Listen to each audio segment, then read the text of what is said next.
I don't know what's going on. Honestly, I'm lost for words.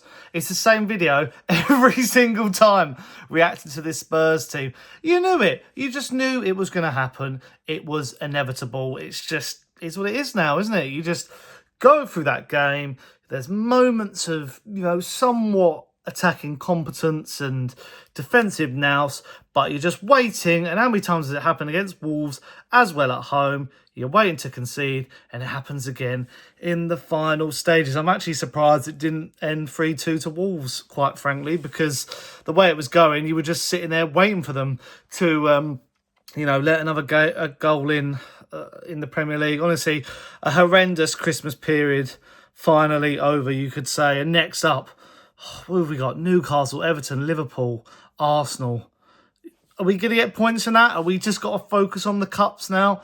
That's the stage we're at as Tottenham fans. But yeah, today, obviously, on the Sonny Talk Spurs channel, I'm reacting to the 2-2 draw between Tottenham and Wolves. But before I go any further, if you are new to the Sonny Talk Spurs channel, get down below, let me know what you made of that game. Leave your likes, because it really helps move this video around the algorithm and get more Spurs eyes on it. And also, if you are new, subscribe and hit the notification bell, because it'll let you know when I've gone live. And also, you might be wondering, where am I? I'm currently on a holiday with the family for a few days in Norfolk. Thought to myself, let's have a few days, relax, forget about my Spurs troubles. But no, I decided to watch the game, and yeah, what do we say? I mean, you know what everyone's going to say. It is Ange's time up. The last title of my last video was about, could this game see Ange sacked, meaning the loss to Nottingham Forest. But now, Wolves' new manager beat Manchester United. I mean, is a draw a good result? It sounds really balmy to actually say that. But I just think, when you actually look at our season now, bottom of the table, the bottom half of the table we currently sit at. I mean, I'm going to get it up now on my screen in front of me. We're 11th on 24 points. I mean, we don't usually draw games, but it's our third draw of the season, but it's not looking good. We're on the same points as Brentford. West Ham are below us. Man United are below us. Palace are on 20, and apparently they've had a bad season. It's not looking good, and it's like relegation form when you look at our current trajectory as a team. Add another draw to that, and the previous 5 results are loss, win, loss. It's not good. It's not good at all. And even if you look at the stats against Wolves and you think about, we had our moments in the game, but again, it's not good enough. Wolves edging us in possession at home. We had 13 shots, 3 on target, to their 11 and 3. It was a pretty even game. A draw is probably a fair result.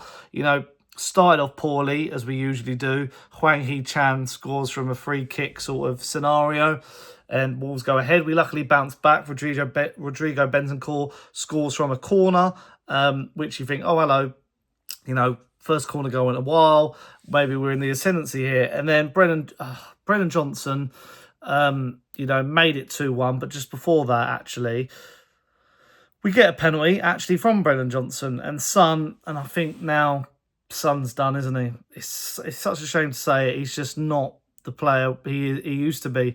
I don't know if it's because he's old. I don't know if it's because he's, was better with Kane. I don't know if he's just not good for this system. Even if, say, we change managers, would Son fit in this side anymore? I'm not so sure. So Son takes the penalty, misses the penalty, goes the same way he usually does. And Jose Sá does really well to save it. Brennan Johnson, though, right before half-time, really well-worked goal, showing how Ange can be. Puts it away, and you think, right, we're in the ascendancy here. We had a few good chances in the second half. I thought Solanke was really good. Kulusevski, Bentancur, Sá was quite good. But you look at our back line now. I'm sorry. It's just another injury to Destiny Udogie. So our back line against Newcastle is going to be absolutely shocking. You've now got Forster there. Pedro Porro, who gets run into the ground week in, week out. Dragoson, who struggles. Archie Gray, who's having to play there. And Sergio Reguilon ends up coming on. Jed Spence was banned. Bentancur's now banned for Newcastle. Honestly, when it rains, it pours with Spurs. It's untenable. And you sit there and you think, what next for Ange Postecoglou? What do we do with Ange Postecoglou? Because as many of you know, I'm a massive fan of his. I think he, if he was backed and given time, it could work. But you look at our form, you look at our current situation, even with the injuries, and I use that as an excuse, but the injuries are probably down to his style of play. So I wouldn't be surprised if we hear the news of Levy's decided to sack him.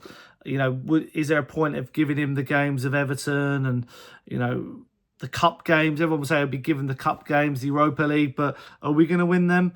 It's really hard to know at this stage because it's not good enough. It's not good enough. And you look at the home atmosphere, it's flat, it's nervous. We all want Ange to change the way we are and the Spursy nature, but at the moment it doesn't look like happening because we are so against it, and we're just struggling. But then again, we've got our usual attack there. We've just got no one to come on. There's so many injuries, and that is probably due to the way we play. It's probably not sustainable at the top level to keep playing this sort of gung-ho football. We keep going, we keep attacking, we keep pressing.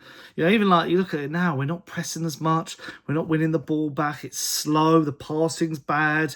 If it wasn't for Kulusevski this season, where would we be? I do worry about that, but luckily there are worse teams in this league. But funnily enough, we've lost to a lot of them, Palace, Ipswich. So yeah, it's one of those things where you sit there and you wonder what Levy will do. I think it would be, it will show Levy's true character if he does sack him. And I think, I would blame Levy more for sacking him because, I think when Levy sees it all turning against him, that's when he acts. But who do we bring in? I say this question every time. Who do we bring in?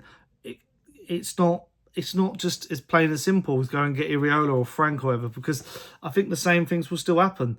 It will not change. It will not change at Tottenham until there's change at the top. And I sound like a broken, stuck record, but it is facts. We will be treading water for forevermore until Levy either changes his tune, which he won't, he hasn't over 20 years, or he is replaced and someone else comes in and who actually wants to invest in a football club and not a business. But yeah, I just worry for where we're going to go next after this because it's just poor. It's not even good to watch anymore. It's quite tenuous. It's quite, it's just a struggle. You know what's going to happen. You see the script. It's just the most Spurs experience of your whole life. But yeah, that's pretty much from me today. Hope you've enjoyed the video. Pretty much a rant style video now.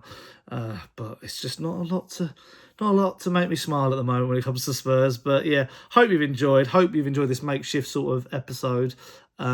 If you have enjoyed it, leave your comments of what you thought and what you think about Ange's future. Like, subscribe, hit the notification bell. Until next time, see you then. Ciao.